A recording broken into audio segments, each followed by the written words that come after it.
22 বছর, 23 বছর, 24 বছর বয়সে, 21 বছর বয়সে আইএস হয়ে যাচ্ছে, আইপিএস হয়ে যাচ্ছে। এবারে তোমাদের অনেকেও রয়েছে 30 বছর বয়স, 32 বছর বয়স, তাও কিছু হচ্ছে না। কারোর সাথে কেউ কম্পেয়ার করবে না, ঠিক আছে? তুমি যেরকম তুমি ঠিক আছো। যারা 21 বছর আইপিএস হচ্ছে, ওরা কোন ফ্যামিলি থেকে এসেছে, কোন ব্যাকগ্রাউন্ড থেকে তুমি জানো না। হয়তো তার বাবাও আইপিএস, তার বাবাও আইএস, ঠিক আছে? সে যখন ছোট ছিল সেরকম ভাবে মানুষ হয়েছে, আর তুমি ভাই মানুষ হয়েছে মার খেতে খেতে, ঠিক আছে?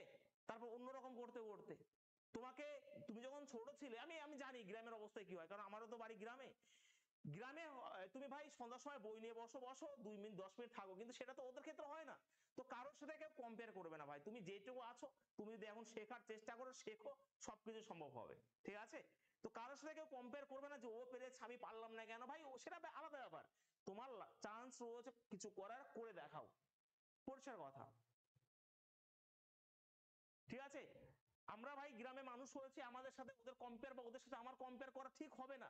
ওদের ব্রেন যতটা শার্প, তোমার ব্রেন সেরকম শার্প নয়। ওরা ছোটবেলা থেকে অন্যরকমের মানুষ হয়েছে, তুমি অন্যরকমের মানুষ হয়েছো।